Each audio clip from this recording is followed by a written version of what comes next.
No início de maio de 1936, Lampião mandou seu cunhado Virgínio a Pernambuco a fim de arrecadar quantias que ele havia solicitado a vários fazendeiros e comerciantes em sua última viagem por aquelas bandas.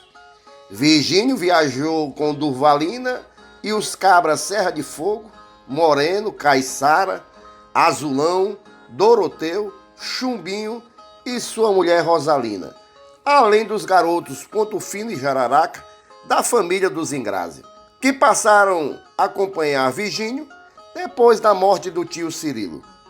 Partindo da zona de Pão de Açúcar, o grupo subiu por Olho d'Água das Flores, passou por Santana do Ipanema, entrou em Pernambuco por Águas Belas e avançou até Buíque.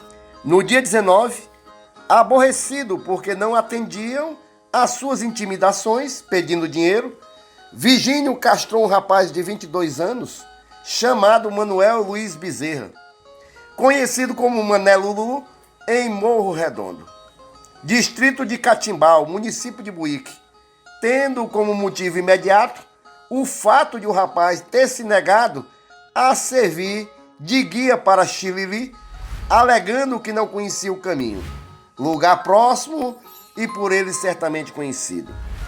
Não conseguindo arrecadar quase nada e sendo acossado pela volante de Manuel Neto, Virgínio continuou subindo em direção à Paraíba, levando como guia Mariano Flor. Por onde passava, ia cortando os fios do telégrafo. No dia 20, atravessou a divisa, transpôs a Serra do Pau d'Arco e foi acampar nas caatingas da Serra Capitão Mor. No dia 21, tomou 13 contos de Malaquias Batista Feitosa, dono da fazenda Capitão Mor, e obrigou-o a servir de guia. Enviou um bilhete à gerente da fazenda Estrela d'Alva, em que pedia 10 contos, assinando como Virgínio, cunhado de Lampião. A partir da fazenda Pitombas, o guia passou a ser Cícero Cumieira. Os cangaceiros não sabiam que o vaqueiro de Malaquias, Vicente Barnabé, tinha corrido para avisar em São Sebastião do Umbuzeiro o perigo iminente. Ao entrar em São Sebastião do Umbuzeiro, na tarde daquele dia, os cangaceiros encontraram o povoado deserto. Saquearam então uma casa de negócios, beberam toda a cachaça que encontraram e continuaram a viagem, tendo agora por guia um sujeito chamado Sebastião Gaudêncio Tavares. Pedro de Alcântara, fiscal de rendas do estado da Paraíba, chefe da mesa de rendas de Cabeceiras, tinha pedido transferência para São Sebastião do Umbuzeiro. Assumir um posto na véspera. Como os demais moradores, apressou-se em fugir.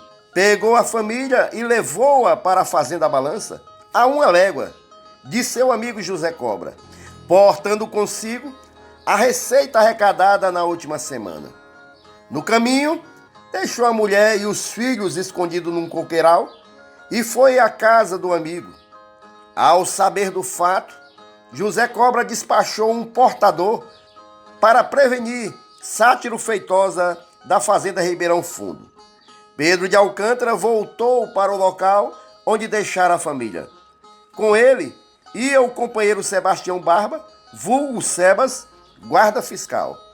No caminho topara com os cangaceiros. Como é seu nome? Perguntou Virgínio.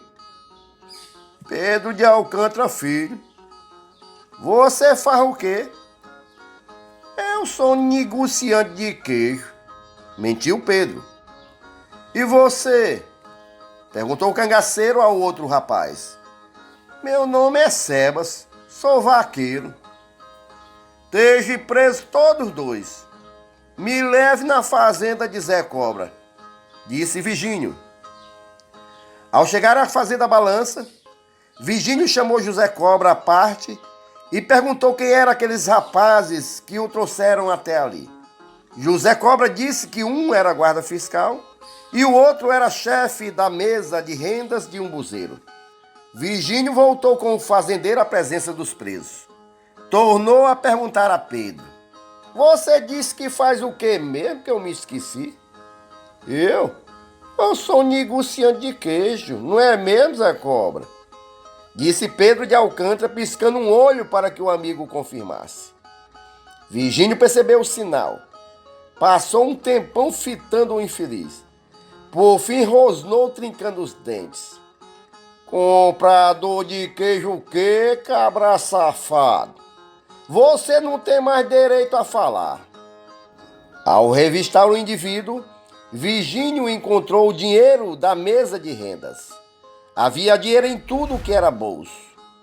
Supondo que o homem tivesse dinheiro escondido nos sapatos, o cangaceiro mandou que ele os tirasse. Terminada a revista, Pedro começou a calçar os sapatos. Virgínio disse: não precisa caçar. Para onde você vai não precisa de sapato. Meninos, mate esse cabra. Pedro recebeu 3 tiros. O último na cabeça, no pé do ouvido. Depois foi sangrado. Sebas correu. Virgínio errou o primeiro tiro, mas a segunda bala o atingiu acima do rim. Um cabra foi até lá e sangrou também. José Cobra teve sorte. Virgínio deu-lhe uma cutucada com o punhal, mas sem gravidade. Só não lhe mato porque quero que você me leve na casa de seu sogro, Joaquim Venâncio. Joaquim Venâncio estava em casa só com a mulher, Dona Joaquina Maria de Jesus. Não tinha dinheiro. Virgínio disse que ia tocar fogo na mulher dele. Mandou despejar querosene na cabeça da velha e riscou o fósforo. Zé Cobra segurou a mão de Virgínio. Não mate a pobrezinha, não. Prometo que lhe dou 2 contos. Pago dentro de um mês. Virgínio aceitou o compromisso. Pernoitou ali. Quem tinha sido enviado por José Cobra para avisar a Sátiro Feitosa a presença dos cangaceiros era um sujeito chamado José Grande. Antes de chegar à sede da fazenda Ribeirão Fundo, José Grande encontrou Lucas Félix, Gideão e Luiz de Xixiu, moradores da fazenda.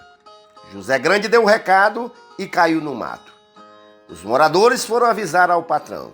O fazendeiro supôs que era boato, mas ficou atento. Quando no dia 22 escutou o tropel dos cavalos, Sátiro fugiu. Virgínio ficou enfurecido ao saber que escapara o homem mais endinheirado da região. Deu um aperto no sujeito e ele abriu o bico, contando como o fazendeiro tinha sido avisado. Virgínio mandou dar uma surra na mulher de Gideão, Dona Josefa. Não satisfeito, mandou matar Gideão e Luiz de Xixiu. A partir de Ribeirão Fundo, os cangaceiros tomaram a estrada de São João do Tigre. Lá só havia um soldado chamado 90. Virgínio perguntou a um matuto: você sabe dizer se tem muito soldado em São José do Tigre? O matuto respondeu: tem não, só tem 90. Virgínio cortou o caminho. Os cangaceiros prosseguiram em direção a Camalaú e, acima de São José do Tigre, atacaram a fazenda Raposa de Bonifácio e José Branco, que tiveram de pagar 10 contos. Declivando à direita, atingiram a fazenda Angico de Fortunato Reginaldo, que por pouco não foi sangrado. Sua esposa, Dona Madalena, segurou a lâmina do punhal de Virgínio, arriscando-se perder os dedos, e tomou-a da mão do bandido. Esse gesto de coragem fez o cangaceiro mudar de ideia e foi embora, levando preso o filho de Fortunato, Anfrísio, que foi resgatado depois mediante a quantia de 10 contos.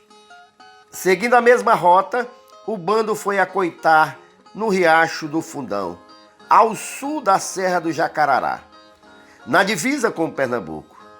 No caminho, em Fundão de Baixo, o cangaceiro Caiçara, que viajava desgarrado do grupo, encontrou 2 mulheres.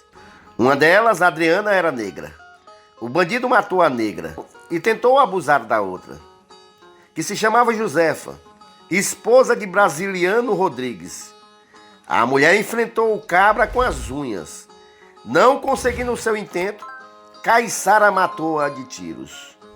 Em Fundão de Cima, os cangaceiros mataram Benedito Ludogério, só porque correu quando viu o bando se aproximar. Antes de ser cangaceiro, Virgínio tinha andado em Fundão e tiveram uma desavença com um cidadão chamado Melquiades Ventura. Matou-o com um tiro na testa, arrancou os olhos com o punhal e lançou para os cachorros. Tinha-se como certo que os cangaceiros iam atacar a vila de Poção. Porém, no dia 23, eles foram vistos na estrada de Santo André, viajando para o Poente. Choviam telegramas de João Pessoa, Recife, Natal e Salvador, dando conta desses fatos em detalhes. Em uma semana, Virgínio saqueara mais de 50 contos.